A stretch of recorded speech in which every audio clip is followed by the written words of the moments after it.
여러분 안녕하세요. 김정호의 세계경제 일주 미국 제3편입니다. 자유무역 체제의 성립에서부터 미소 냉전 시기를 거쳐서 현재까지를 다룹니다. 미국 이야기는 모두 제3편으로 구성이 되어 있는데요. 제1편은 1621년 잉글랜드의 필그림 이주자들이 미국 대륙에 도착하는 순간부터 남북 전쟁까지를 다룬 이 세코천년 제14편을 보시면 됩니다. 제2편은 대륙 횡단철도 개통에서 산업화 대공황 시대를 거쳐서 2차 대전까지를 다루었습니다. 이 영상의 링크들은 아래에 달아두었습니다. 자, 그럼 미국 제3편 2차 대전 막바지에 있는 미국으로 저와 함께 떠나보시죠.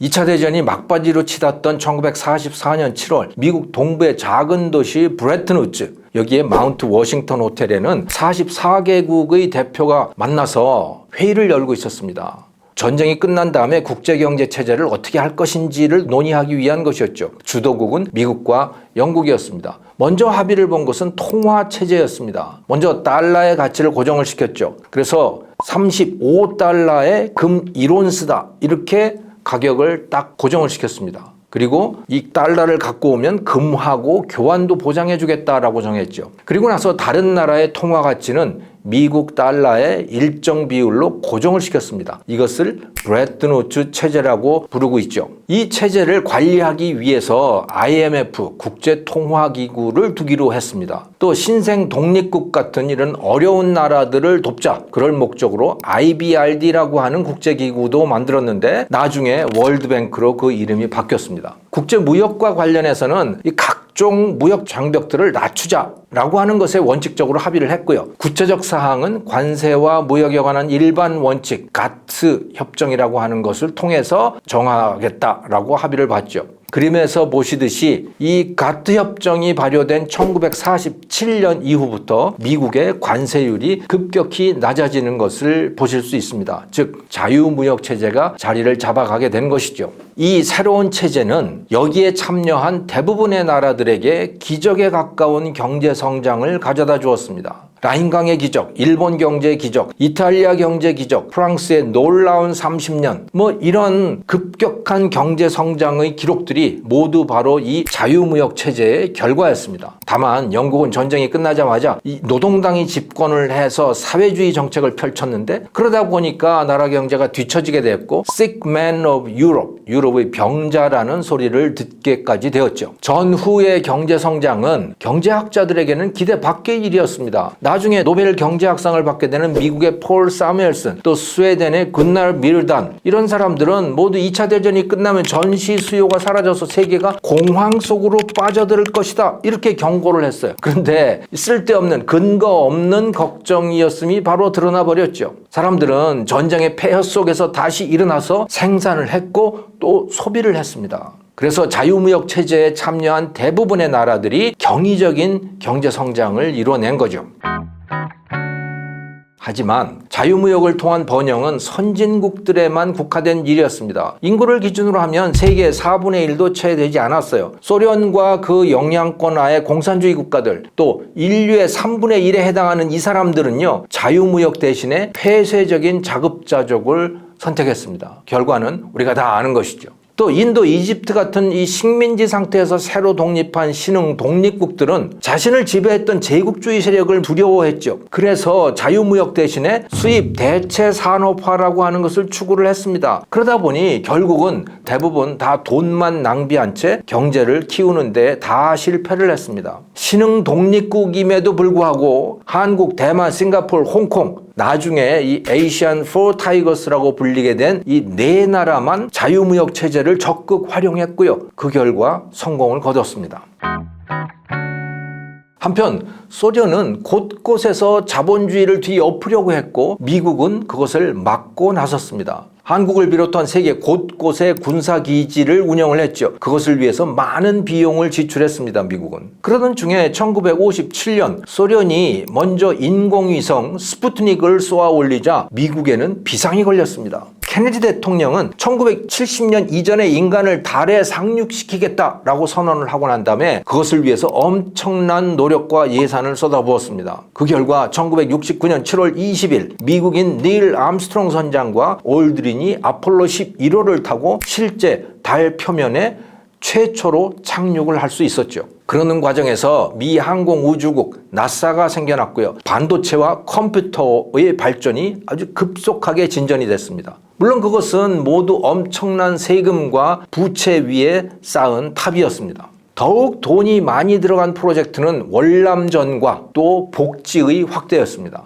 암살된 케네디, 그 후임으로 대통령이 된 린든 존슨은 1964년부터 Great Society, 위대한 사회라고 하는 슬로건을 내걸고 복지 지출을 급격하게 확대했습니다. 베트남 전쟁에는 더욱 깊숙하게 관여가 되어버렸죠. 그 여파로 재정 적자와 통화량이 급속하게 늘게 되고 이것을 불안하게 여긴 유럽 국가들이 달러를 가지고 와서 미국 연준에다가 금으로 바꿔달라고, 그래서 금으로 바꿔가기 시작했습니다. 연준이 보유하고 있던 금 보유량은 급격하게 감소를 했죠. 그러다 보니 조금 있으면 이거 금태환이 불가능하겠네, 이런 우려가 생겨나기 시작했던 겁니다.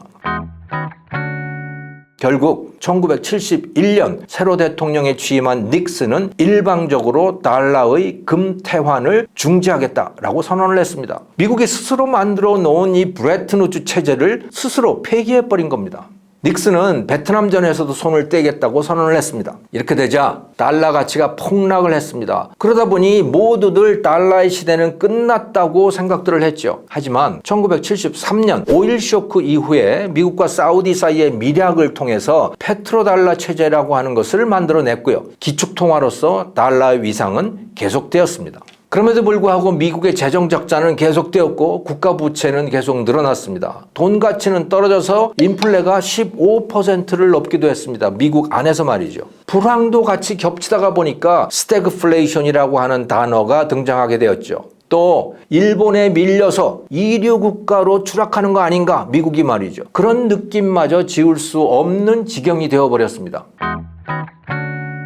그런 상황에서 1980년 공화당 대통령 후보인 레이건은 케인스식의 이 돈 쓰는 정책, 이거 안 되겠다 이거예요. 그 대신에 작은 정부, 자유시장 정책을 내걸고 당선이 됐습니다. 영국에서도 비슷한 철학을 가진 대처 총리가 집권을 했습니다. 이 새로운 정책은 이 두 나라의 경제를 살려내기 시작했습니다. 스티브 잡스가 PC, 개인용 컴퓨터를 만들어 팔기 시작했고 IBM의 개방형 PC 체제는 호환기종으로 이어져서 이 저가 PC의 시대, 1인 1PC의 시대가 열렸습니다. 빌 게이츠가 만든 범용 운영체제 도스도 PC의 대중화에 크게 기여를 했죠. 또 핵전쟁 대비용으로 만들어 놓았던 알파넷 통신 시스템이 상업적인 인터넷으로 거듭나면서 새로운 인터넷 온라인 세상을 만들어냈습니다. 레이건의 작은 정부 정책이 미국 경제에 다시 꽃을 피운 겁니다. 규제 완화와 작은 정부라고 하는 이 새로운 사조는 전 세계로 퍼져나갔습니다. 뉴질랜드와 호주가 그렇게 됐고요. 또 라틴 아메리카에서는 IMF 구제금융 조건으로 이런 자유시장 정책이 요구되었습니다. 중국에서는 등소평이, 한국에서는 전두환의 경제수석이었던 김재익이 경제 자유를 확장하는 정책을 펼쳐나갔습니다.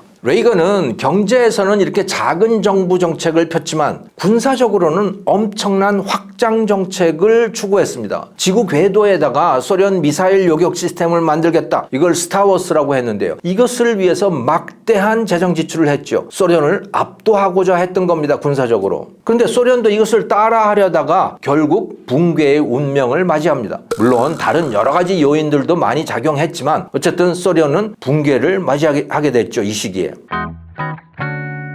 소련 붕괴 이후에 동유럽과 중앙아시아의 많은 나라들이 소련 연방을 벗어나서 별개의 주권 국가로 독립을 하게 됐습니다. 세계는 미국과 소련의 양국 체제에서 미국만이 유일한 초강대국 체제, 일극 체제로 바뀌었습니다. 미국은 2001년 중국을 WTO 회원국으로 받아들이면서 세상은 더욱더 자유무역 질서로 통일되어 갔죠. 그 결과 워낙 싸고 좋은 상품들이 넘쳐나게 되었고요. 소비가 넘치는데도 물가가 오르지 않는 세상이 왔습니다. 폭발적으로 성장하는 중국의 생산력 덕분이었던 것이죠. 사람들은 이런 세상을 트라이메리카 라고 불렀습니다. 중국은 일본을 넘어서 세계 2위의 경제대국으로 커졌습니다. 하지만 미국도 어쩔 수 없는 일이 터졌습니다. 2001년 9월 11일 뉴욕의 월드 트레이드 센터가 알카에다라고 하는 테러 저주기에 의해서 공격을 당했고 글자 그대로 그 어마어마한 건물들이 녹아내렸습니다. 사망자가 3,000명을 넘었습니다. 미국은 테러와의 전쟁을 선포하고 이라크와 아프가니스탄에서 전쟁을 시작했습니다. 오랜 노력 끝에 후세인과 빈 라덴을 제거하긴 했지만 과연 얼마나 성과가 있었는지는 장담하기 어렵습니다. 이 사태로 인한 경제 피해를 수습하려고 미국 연준은 금리를 급격히 낮췄고 굉장히 많은 달러들이 풀려나갔습니다. 또 연방정부의 주택대출 장려 정책과 맞물리다 보니까 이 저금리 정책이 주택가격이 급등을 했고요. 그것을 해결하기 위해서 금리를 낮추다 보니까 또 주택가격이 추락을 했습니다. 부동산에 대출을 해준 수많은 은행들에게 문제가 생기기 시작하면서 2008년 리만 브라더스가 파산에 이르게 됐습니다. 이 사태는 유럽 부채 위기로도 이어졌죠. 전 세계에 파급된 글로벌 금융위기는 이렇게 시작되었던 겁니다.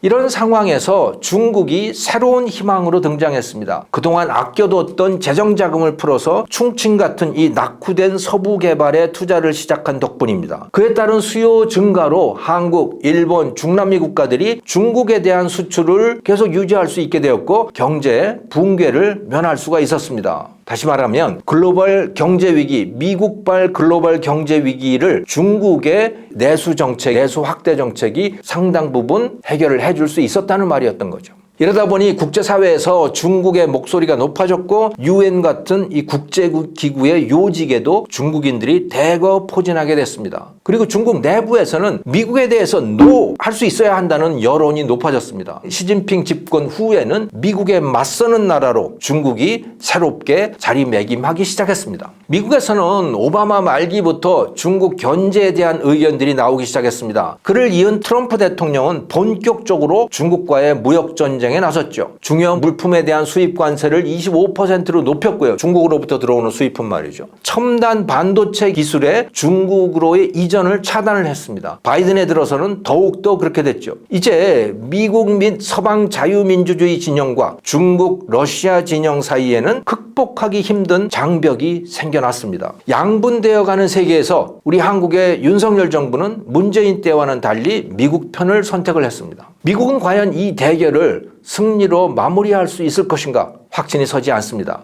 가장 큰 문제는 미국 내부의 분열입니다. 미국 커네티컷 대학의 피터 털친 교수는 2010년 유명 과학 잡지 네이처에 기고한 논문에서 미국의 정치적 갈등 지수가 1850년대 남북전쟁 직전과 비슷한 수준으로 높아졌다. 이렇게 경고했습니다. 지난 대선 이후에 트럼프 지지자가 의회를 점거한 사건, 이건 정말 기가 막힌 사건인 거죠. 또 최근에 부채 상한을 놓고 벌어진 공화, 민주, 양당 간의 극단적 대치 상황, 이런 거를 보면 이 털친 교수의 경고가 가볍게 보이지 않습니다. 미국이 다시 세계 경제의 성장 엔진일 때 그 모습을 되찾기를 바랍니다. 세계경제 일주 미국 이야기 제3편 여기서 마치겠습니다. 그동안 시청해 주셔서 감사합니다.